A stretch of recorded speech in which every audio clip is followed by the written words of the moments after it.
a pessoa de produto ali, engenharia, que vai ali ajudar a vender, ela não está fazendo produto, né? Então, a primeira coisa que eu fiz foi criar um time de pré-venda. A gente chamava de tech sales ali no Gympass.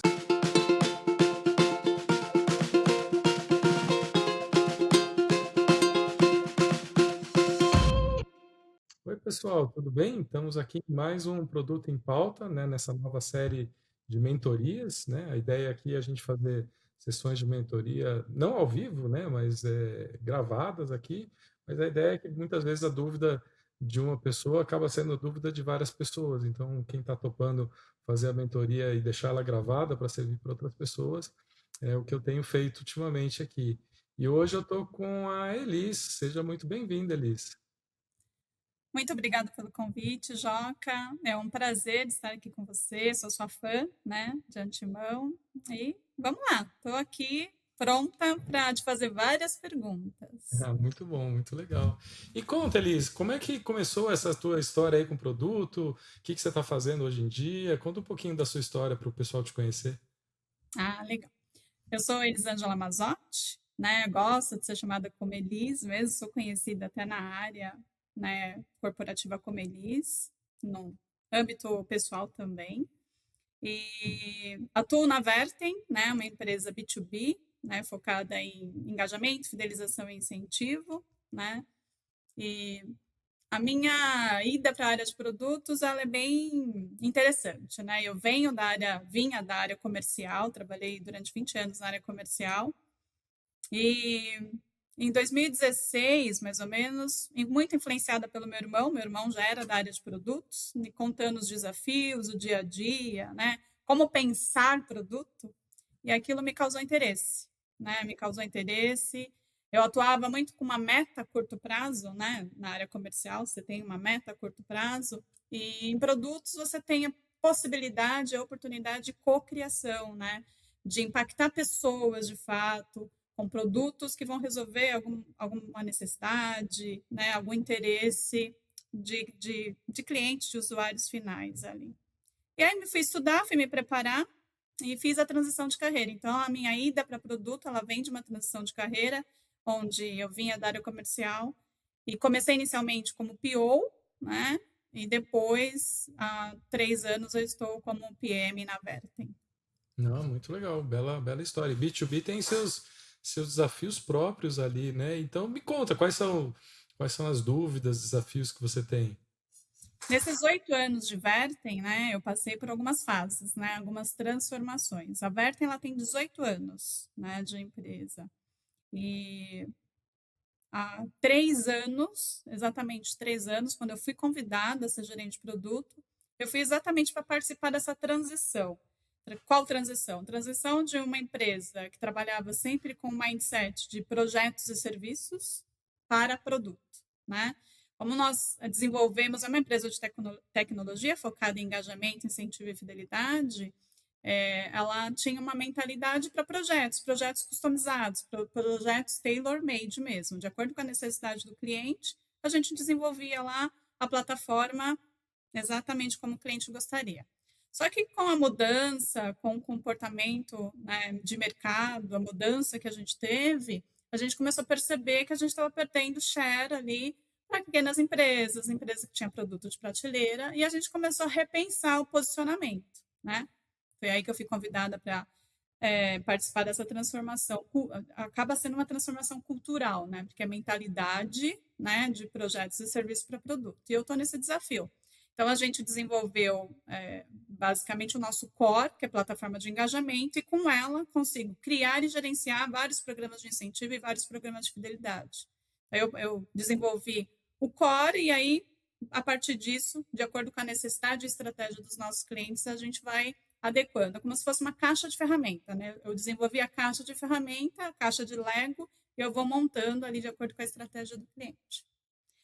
E o desafio nessa transição, nessa mudança é cultural, né? Então, como que a gente ainda tem muitos desafios internos de mentalidade, né? Então, a área de produtos, muitas vezes, ela não é vista como estratégica, ela é vista como suporte de projetos, né? Então, o nosso desafio hoje é como que eu consigo ajudar a empresa a mudar essa mentalidade, né? De exatamente da forma de vender, da forma de atender, forma de negociar, porque existe uma mudança.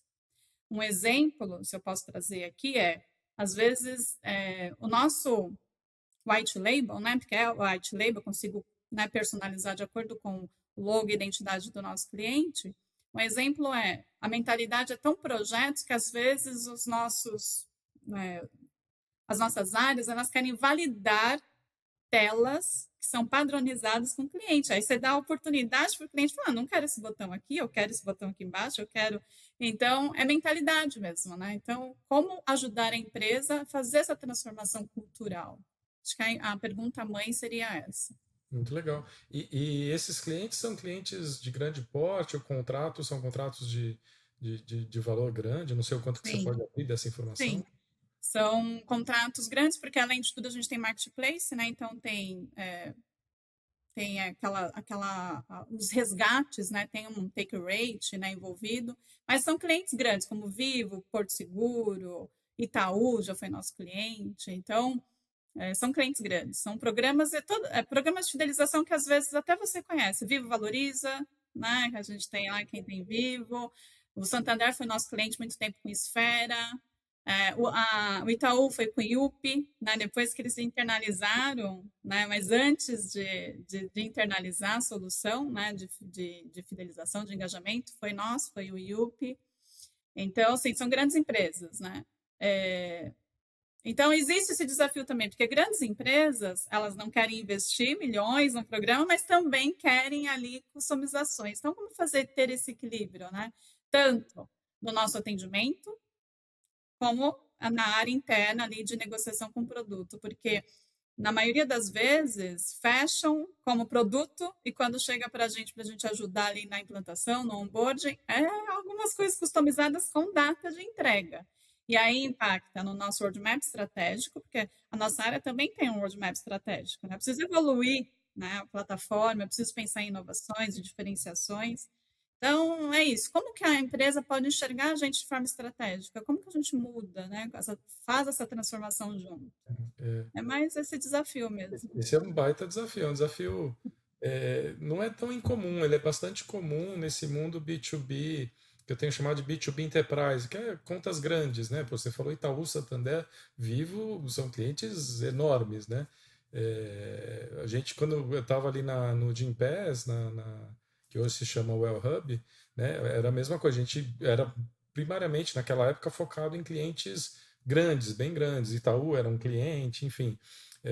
E obviamente que um cliente grande, o que ele pede ali, poxa, né, é importante, porque são poucos clientes, né, contratos muito valiosos, e, poxa, tem que ouvir o cliente, tem que arrumar alguma forma de implementar essas customizações, né, que são pedidas ali por esses clientes grandes. Por outro lado, como você mesmo falou, Elisa, a gente tem o roadmap ali para seguir, a gente tinha o nosso planejamento. O roadmap ele é a forma como a gente vai executar a nossa visão de produto. A gente tem uma visão de produto, onde a gente quer chegar e a gente vai construindo, né, o nosso roadmap que vai fazer a gente chegar nessa visão de produto. Poxa, mas se vier coisa lateral ali, né, mexendo no nosso roadmap, vai atrapalhar. E aí, o que eu costumo recomendar para uma situação como essa é a seguinte situação. O que acontece? O cliente grande sempre vai pedir exceção, assim, não tem como fugir disso. Ainda mais você que viveu na área comercial sabe como é, né? Assim, não tem muito como escapar, né? Então, qual que é a recomendação? Poxa, se a gente já sabe que esse tipo de cliente pede exceção, a gente tem que produtizar essa exceção. A gente tem que colocar essa exceção como sendo parte da construção do nosso produto, né? E como que a gente faz isso, né? Tem algumas maneiras de você produtizar a exceção. Uma delas é o que eu chamo de modularização. A SAP faz isso muito bem, né? A SAP ali faz isso muito bem. Ela quebra o produto dela em módulos que fazem sentido a depender do segmento ali do cliente. Então, tem módulos que funcionam bem para a indústria, tem outros módulos que funcionam muito bem para serviços, mas não são vendidos para a indústria. Então, você pega os modos, quase um Lego ali, né? Você vai montando o Lego para criar o produto certo para cada cliente de cada segmento. A outra forma de fazer também, e elas não são excludentes, são três formas, né? E elas não são excludentes. A outra forma, a SAP também faz, a Salesforce também faz isso muito, que é customização, permitir uma configuração avançada, né? Você pode ter uma tela ali onde você habilita ou desabilita certas funcionalidades, ou você mexe na forma como a funcionalidade funciona. Poxa, para esse tipo de cliente é preferido esse tipo de fluxo, para esse outro tipo de cliente é preferido esse outro tipo de fluxo. O SAP e a Salesforce, eles chegaram num nível de customização avançada que eles criaram até uma linguagem de programação proprietária deles para poder fazer essa customização. SAP tem o ABAP, né? E a Salesforce tem a. Nossa, esqueci o nome da linguagem. Acho que se não chama Apex. Acho que se chama Apex o nome da linguagem de programação deles. Mas, enfim, tem uma linguagem de programação própria. Então, quando vai ser implementado, né, esse software, você pode customizar tudo. Né? Com a ABAP, você pode mudar muita coisa ali dentro. E a terceira forma através de integrações via API. Isso a gente usava muito lá no Gympass, né? Porque no Gympass, o que a gente tinha que fazer? A gente ia conectar os nossos sistemas tanto com o sistema de RH da empresa, quanto o sistema de gestão de academia para validar check-in. Né? E nessas integrações, a gente integrava com sistemas diferentes. Então, a gente construiu APIs, né? Tanto na questão de RH, quanto na questão de integração com academias, que permitiam a gente integrar com qualquer sistema, receber dado e enviar dado. Então, essas são as três formas que a gente tem para a gente produtizar a exceção, como eu digo. Né? E a produtização da exceção é um pedaço da operação de aceitar exceções. O outro pedaço disso é o seguinte: uma vez que a gente produtiza a exceção, a partir daí a gente tem que capacitar a empresa a vender essas exceções da maneira correta. Ou seja, não é para vender qualquer exceção, mas as exceções que cabem naquilo que a gente produtizou. Né? Então, como é que funciona isso? Acho que fica melhor até eu dando o próprio exemplo do Gympass. No Gympass, eu não sei se vocês têm aí Vorten, né? TotalPass, nós temos. Vocês têm TotalPass. Não, mas vocês aí na Vorten, não sei se vocês têm equipe de pré-venda. Vocês têm equipe de pré-venda? Arquitetura de vendas. Perfeito. Então, o time de arquitetura de vendas ele é muito importante para ser capaz de vender as exceções que o time consegue fazer, que o time consegue implementar. Eu me lembro que lá no time do Gympass, quando eu entrei, não tinha pré-vendas. Quando eu entrei, acontecia a coisa mais maluca. O pessoal de vendas vendia e quando tinha alguma dúvida técnica no momento da venda, chamava alguém do time de desenvolvimento de produto. Eu falei, não, pelo amor de Deus. Ok, faz sentido porque isso ajuda a gente a vender, mas a pessoa de produto ali, engenharia, que vai ali ajudar a vender, ela não está fazendo produto. Né? Então, a primeira coisa que eu fiz foi criar um time de pré-vendas. A gente chamava de tech sales ali no Gympass, criar o time de pré-vendas. Então, o time de pré-vendas deveria funcionar como essa primeira barreira. Eu me lembro até que o líder de pré-vendas que a gente tinha ali no Gympass, ele falava assim, ele era americano, né? Então ele falava em inglês, we sell what's on the truck, we sell what's in the truck, ou seja, a gente vende o que está no nosso caminhãozinho, a gente não vende o que não está no nosso caminhãozinho. A gente ouve o mercado, traz ideias para o time de produto, mas o que a gente vende é o que está dentro do nosso caminhãozinho. E junto com esse time de tech sales, a gente criou um outro time que a gente chamava ali de Professional Services, que nada mais é que um time de implantação. O que é o time de implantação? O time de implantação legal, foi vendido aquilo que está dentro do nosso caminhãozinho, só que tem um monte de customização para fazer. Quem faz essa customização não é o time de produto. Por quê? O time de produto já produtizou a exceção. Agora, quem faz esse projeto, porque aí é um projeto de implantação, quem faz esse projeto de implantação é o time de implantação, é o time de Professional Services. né? Então a gente criou esses dois times exatamente para separar esse trabalho de customização de produto do core de desenvolvimento de produto. Uma coisa é o core do desenvolvimento de produto, que precisa entender, que precisa criar maneiras, né, de produtizar as exceções, através daqueles 3 métodos que eu falei, né, modularização, configuração avançada e API, né? Uma vez que o time de produto criou isso, a partir do momento que o time de vendas começa a vender customização, essa customização ela vai acontecer fora do time de produto, em cima da base que o time de produto criou, mas fora do time de produto. Esse time de tech sales, que trabalha antes da venda, e no time de implantação, que trabalha após a venda, implementando aquilo que foi vendido por tech sales, e faz um trabalho muito de projeto. Vocês têm esse trabalho de implantação também? Tudo que você falou aí, eu ouvi com muita atenção, porque é exatamente a nossa estrutura. Toda a nossa plataforma, ela é modularizada, então eu tenho módulos que vão atender a estratégia de incentivo, assim como eu tenho módulos que vão atender a estratégia de fidelidade, né? Mas quando eu digo, temos o time de arquitetura de vendas, onde na maioria das vezes, né, nem sempre, eles são técnicos, mas eles consultam bastante a gente. O produto é novo, né? Então, além da mentalidade na companhia ser nova, tá em transformação, o produto é novo, ele foi lançado em 2024 com um projeto, não sei se você conhece, o Familhão, do Luciano Huck. Sei. Então, Acompanhei. Familhão, nós né, temos participação ali, é uma sociedade. Então, o módulo de sorteio, todo sorteio é feito por nós, né? E é um módulo que eu desenvolvi, muito orgulho dele. Então, assim, o sorteio é nosso, o quiz enquete é nosso, o member get member é nosso. Só que o front-end é customizado, a experiência é específica do Familhão, não é produto, né? Então, ele se integra com as nossas APIs e oferece ali para uma nova experiência de acordo com as nossas regras de produto, né? Perfeito, Tudo é produto. perfeito. Mas aí temos a área de arquitetura de vendas, tudo, as integrações via APIs, quando precisa do front-end padronizado, tem a plataforma completa. Quando não, só consumo das APIs. Até aí está tudo de acordo com tudo que eu estudei no seu módulo, tá de acordo, e tudo com tudo que você trouxe aqui hoje. Mas o desafio são pessoas, eu vejo que são mais pessoas, porque além de tudo, Joca, como eu estou passando nessa transição o nosso CPO, né, que é uma pessoa extraordinária lá na empresa, ele trouxe muito bem esses direcionamentos.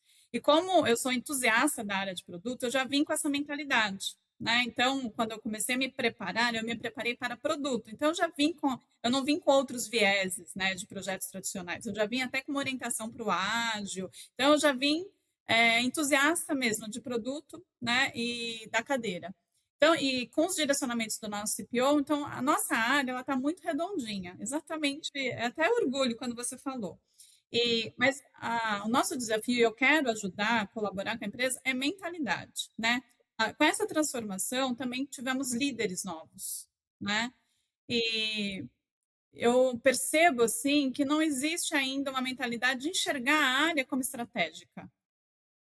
Eu vejo muito mentalidade olhando para a área como se a gente fosse resolver pequenas customizações, coisas. Um exemplo, tá? Você não vai rir porque eu acho que você passou por várias situações durante a sua carreira.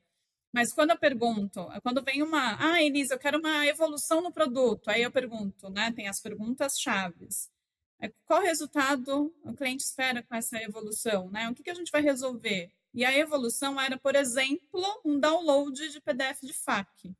Quando eu pergunto qual que é a dor que a cliente tinha, porque a atualização da FAQ vai estar aqui, vai estar na plataforma. Eu falei, tá, mas comecei a fazer mais perguntas. No final, a dor da cliente era acesso à informação para disponibilizar de forma física para as gerentes dela, porque é um cliente que não tem muita influência digital ali com a plataforma. Então, tinha muitas dúvidas e ela precisava disseminar ali o conhecimento de forma, às vezes, em treinamento impressa. Tá, mas fazer o download para impressão da FAQ não vai resolver a dor dela. Né? Ter um botão na plataforma não vai resolver a dor dela. O que ela precisa é dar acesso à informação. Só que essa informação é dela, é da cliente. Eu não crio a FAQ para ela. É ela que cria e me manda. Então, o que falta realmente é a mentalidade do produto, de não falar sim, por exemplo, para uma necessidade dessa que não vai entregar o resultado, não vai impactar, não vai mudar o ponteiro da nossa cliente. É mentalidade. Então, como que eu ajudo a empresa a ter essa mudança de mentalidade, né? De projeto, de customizações e falar sim para os clientes, para pensar em resultado que impactam realmente e mudam o ponteiro dos nossos clientes, né? Então, meu maior desafio é esse. E olha que eu tenho praticado all hands, tenho falado do produto com algumas pessoas, o resultado que ele entrega, quais as mecânicas, quais as regras. Eu tenho buscado várias formas de, de e reuniões, né, de eventos para aculturar, mas ainda existe um caminho a ser perseguido, né?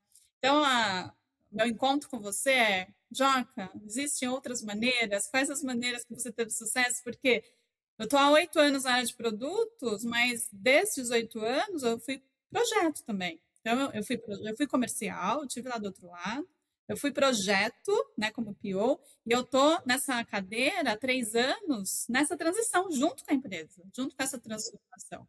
Então, o meu objetivo é como que eu me posiciono de forma estratégica, porque enxerguem também a área como estratégica.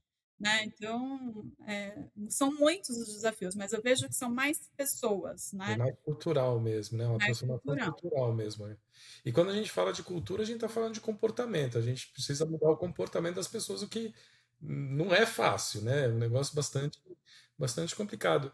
Você, enfim, nessa tua história de produto, você tem exemplos quando você aplicou a mentalidade de produto, o mindset de produto e deu um resultado bacana? Você tem situações em que você foi lá e aplicou, né, a forma de pensar de produto e que deu. Por que eu estou te perguntando isso? Porque é legal tangibilizar o que é esse mindset de produto, né? Não só é muito difícil você mudar o comportamento das pessoas falando, olha, daqui para frente a gente vai trabalhar desse jeito aqui, né?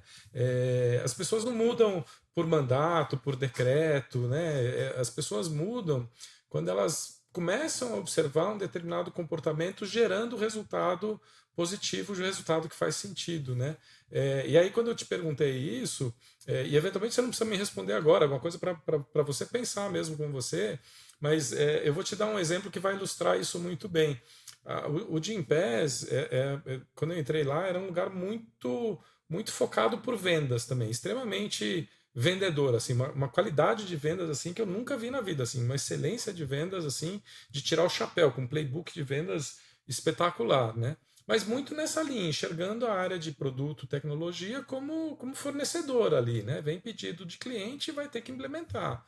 Aí eu me lembro uma vez que a gente fechou é, uma, uma, uma parceria com uma academia que era um wishlist nosso, era uma academia super importante que a gente precisava fechar a qualquer custo. E aí essa academia falou, olha, só que para fechar com vocês, o fluxo de check-in tem que mudar, porque tem que constar aqui um aceite explícito da pessoa que está fazendo check-in ao termo de isenção, né, no nosso termo de isenção de responsabilidade. Isso é fundamental, sem isso a gente não fecha. E aí eles, inclusive, desenharam a tela, mostraram a tela ali para a gente, e aí o gerente de contas que fechou essa parceria trouxe para a gente falando, olha, tem que implementar isso aqui, se não implementar, não vai fechar com essa cliente. A gente falou, caramba, se a gente implementar isso aqui, a gente vai mudar completamente o fluxo, vai ficar um fluxo com muito mais fricção de check-in, né?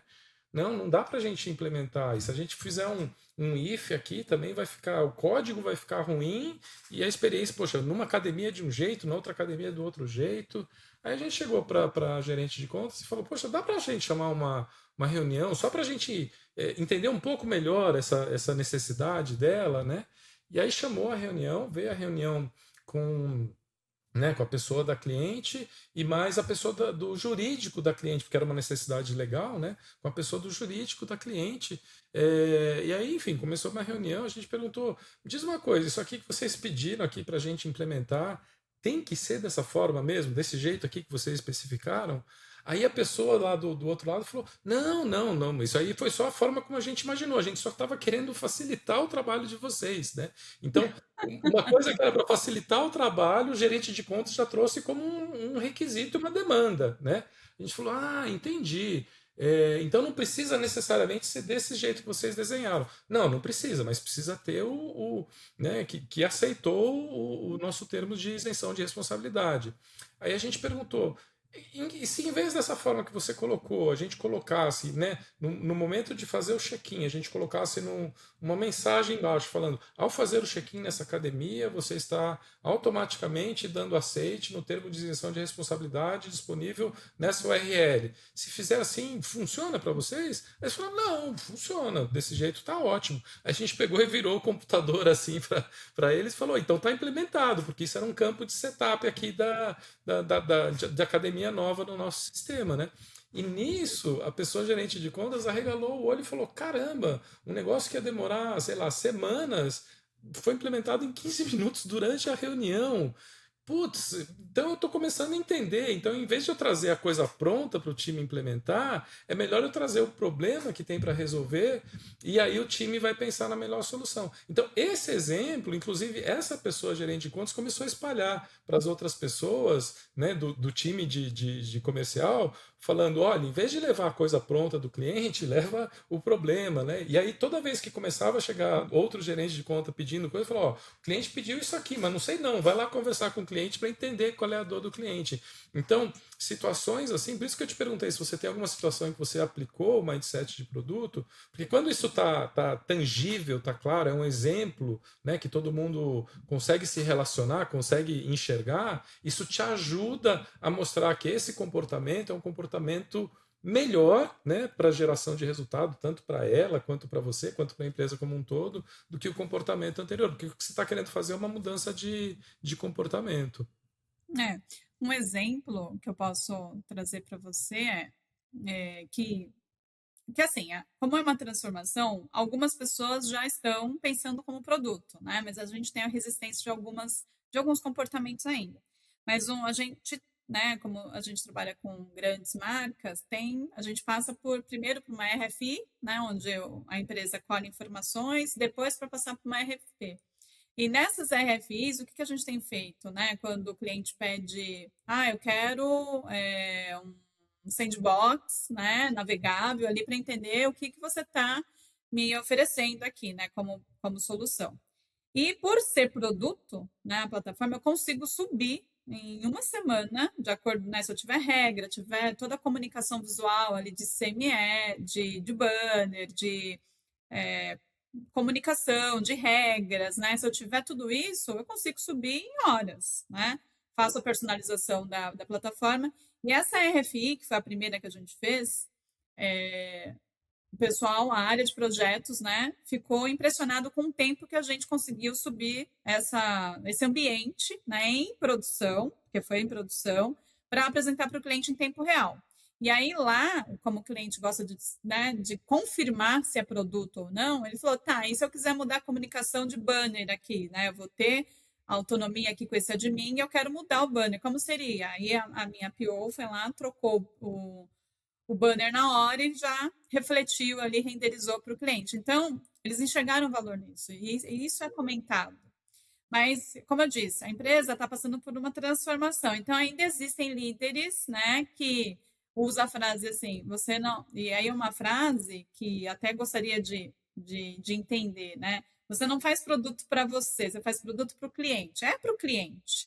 Só que, como produtizado, você tem que pensar no maior número de clientes que você vai alcançar, e não um especificamente. Então, essa é a nossa questão. Como que eu estrategicamente vendo, porque é uma venda, é você convencer, né, as pessoas do quanto estrategicamente é interessante ter o produto, né? O tempo de implantação é menor, o custo nem se fala, né, de desenvolver do zero. Então tem inúmeras, eu poderia enumerar várias situações onde eu vou ganhar tendo produto. Então é esse o desafio diário, sabe? E aí, quando eu vejo você, né, conversando, dando as aulas, eu falei, cara, o Joca pode me abrir assim um olhar, porque eu fiz transição. Eu tenho duas experiências em duas empresas, né, de produto. Então, eu trabalhei na Tem Saúde e agora na Vertem. Então, eu não tenho, assim, por mais que eu goste de trocar com algumas pessoas, eu não tenho grandes referências, grandes parâmetros a não ser a teoria e todos os estudos que a gente faz, né? Que a gente busca. Então é mais essa troca, né? Eu sei que você já passou por várias empresas e várias situações. Então, como lidar com isso? Porque chega um momento, Joca, que você fala assim, que você pensa, será que eu estou fazendo da maneira correta? Ou será que nunca teremos uma mentalidade de produto e está tudo bem? Se isso for alinhado, eu sempre falo para o meu gestor. Falei, olha, se a gente estiver indo por esse caminho, tá tudo bem também, alinhado, tá tudo bem, não, né? Não tem. O que eu não gosto é alinhar um propósito, alinhar um direcionamento e as pessoas não estarem, né, com o mesmo direcionamento. Então, talvez são ações, comportamento, é, eventos, é mais essa troca, porque realmente o desafio interno às vezes nos desmotiva de pensar, será que estou navegando e a gente não vai chegar? Mas eu assim, como eu gosto muito da Vertem, eu estou aqui mesmo buscando para ajudar e melhorar a nossa área, porque dentro da Vertem, a nossa área foi a primeira de produto, né? E eu sou muito honrada em dizer isso. E, e aí, acho que você falou em alguns dos podcasts, eu não lembro, se nem Jesus agradou todo mundo, né? Não, eu não lembro em que conversa. Então você acaba tendo os haters, né? E eu não quero que a nossa área seja a área que fala não o tempo todo. Não, isso aqui, né? Então, como É, lidar com essas situações? e nem pode, assim, né? Enfim, a gente já cobriu dois aspectos bem importantes, né? O primeiro, inclusive, bem legal que vocês já têm estruturado, né? A questão de pré-venda, a questão de time de implantação, talvez botar um pouquinho de foco ali nessa questão de produtização da exceção, transformar isso como parte, né, do requisito do produto. A segunda coisa que a gente conversou é essa questão cultural, né? Minha recomendação é você procurar exemplos. E acho que o terceiro ponto que eu posso trazer não é muito numa linha de conformismo, assim, né? Tipo, é assim, acabou, né? Mas é uma questão de entender a realidade, de entender, assim, uma coisa é você fazer produto B2C para milhares, dezenas de milhares, centenas de milhares de clientes, né? Milhões de clientes. E outra coisa é você fazer produto B2B Enterprise. É um outro ambiente, são outras necessidades. B2B Enterprise são clientes que têm ticket alto, que têm um tratamento mais personalizado. Outro dia eu estava dando consultoria para uma empresa que era B2B Enterprise, mas que tinha, acho que 10, 12 clientes. É óbvio que eles vão fazer o que o cliente pede, assim, não tem muito como fugir de uma situação. Apesar de ser um produto, né, que serve esses 10, 12 clientes, mas para cada cliente tem uma especificidade, não tem muito como fugir disso. Então, não é conformismo, que conformismo dá aquela sensação de que, ah, não, então tá bom, então aceito, beleza, mas não estou feliz, né? Não é muito nessa linha, é na linha de entender a realidade que você está, né? E entender que esse é o jogo, né? As regras do jogo são essas. Se você está no B2B Enterprise, vai ter exceção. O que você pode fazer é se preparar para que essas exceções doam menos no teu processo de desenvolvimento, né? Ajudar a cultura a virar, entender um pouco melhor, como aquele exemplo que eu dei do Gympass, encontrar os exemplos, né, que você pode ajudar a sedimentar um pouco mais essa cultura de produto, deixar o produto um pouco mais resiliente a essas exceções, né, o processo todo de produtização da exceção, mas a exceção vai continuar existindo. Esse é o mundo B2B Enterprise. Então, tem que aceitar mesmo. Isso faz parte do escopo, e tem gente que gosta, que curte esse mundo B2B Enterprise, que é um mundo bacana. Essa cliente com quem eu estava falando, ela serve esses clientes, esses 12 clientes, que tocam centenas de milhares de pessoas. Então, poxa, o impacto é muito grande, mas faz parte, é a maneira como foi construído o negócio, é o tipo de negócio, né? E faz parte das regras do jogo, né? Se em última instância você não curtir essas regras do jogo, aí você tem que ir para um outro lugar que tem um outro tipo de jogo, né? Mas enquanto o jogo é esse, tem essas regras. Um B2B Enterprise funciona dessa forma, né? Você pode, obviamente, como a gente falou, minimizar os efeitos disso, mas não deixar tão caótico, do tipo comercial mandando no time de desenvolvimento, né? O time de desenvolvimento ganhando cada vez mais protagonismo dentro da empresa, mas o jogo é esse, as regras são essas. Quando você fala do time de implantação e o Tech Sales, né? Aqui na Vertem, a gente tem áreas distintas. Então, eu tenho a área de implantação fica em projetos, não em produto. Uhum. E Tech Sales também eu tenho, é uma outra área independente de produto. Isso é normal, né? É normal, é normal. O que acontece? Lá no Gympass, como essas áreas eram novidades dentro da empresa, eu optei por criá-las dentro da área de produto, né? Eu era o CPO lá, eu optei por criar essas duas áreas dentro de produto, até para elas poderem criar o bonde necessário, né? A conexão, né? O bonde é conexão, a conexão necessária ali com as pessoas de desenvolvimento de produto. O Tech Sales, depois de um ano ali que o Tech Sales estava ali dentro do time de produto, a gente tomou a decisão, não, agora o time de Tech Sales está formado, né, já tem os processos claramente definidos, então agora vamos mover ele para dentro do time comercial. Então ele saiu, né, da minha vice-presidência e foi para a vice-presidência comercial. Mas o time de projetos continuou ali junto com a gente também. A gente achou que fazia sentido ficar ali dentro, mas em algum determinado momento podia fazer sentido ele sair e ficar em outra área. Inclusive, quando a gente fala de implantação, esse é um ponto até que a gente não falou. Implantação ela pode ser feita com pessoas dentro da empresa, mas pode ser terceirizado também, né? Uma parte da implantação nossa no Gympass, a gente terceirizava, a gente não fazia dentro de casa. Da mesma forma que não é a SAP que implementa o SAP em todos os lugares, tem muita consultoria que faz essa customização e implantação de SAP. Então, uma coisa até para pensar dentro da estratégia, né, de professional services, de implantação, quanto você faz dentro de casa e quanto eventualmente você certifica terceiros para fazerem essa implantação para você. Mas a implantação aqui são configurações, né? Então tem configura ambiente, configurações do que vai ter nessa plataforma. Então acho que terceirizar para esse cenário tá muito dentro de casa, tá Tá, muito fácil. tá. Tem admin específico para isso. Acho que terceirizar não seria o ponto, mas é interessante o seu ponto. Muito bom, muito E bom. você fazia eventos de aculturamento quando você estava em alguma empresa que estava passando por essa transformação ou não?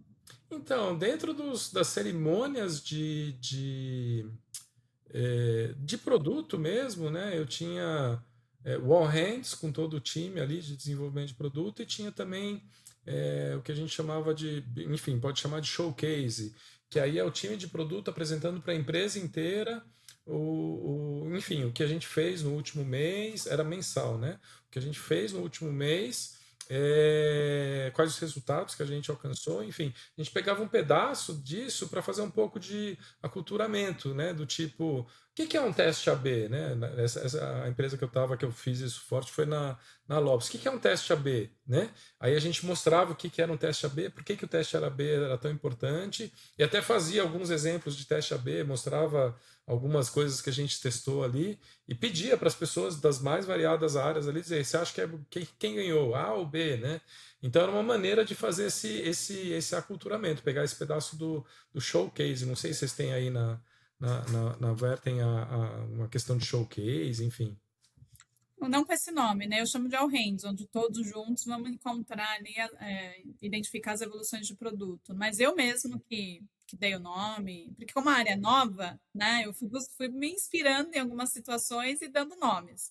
Então, como eram todos juntos, eu imaginei a empresa, né, assistindo a evolução de produto. Essa eu tenho algumas particulares de insights de produto, como ouvir o que o mercado está, as tendências de mercado, que está vindo nas propostas para a gente evoluir o produto, exatamente pensando, né, em sinergia ali com as propostas.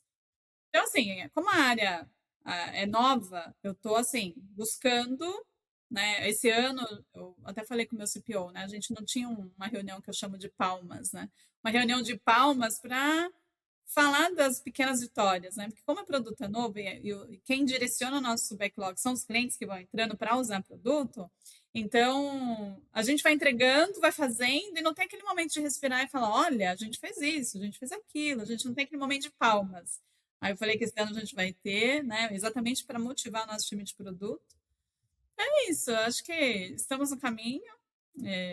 Acho que o desafio é esse mesmo, como eu pensava, né? Além de pessoas, ter ali uma ligação muito forte, uma conexão muito forte com essas marcas, essas grandes marcas, e realmente eles vão querer customizações que nem sempre o produto entrega. É estar preparado para isso. É isso aí, isso aí.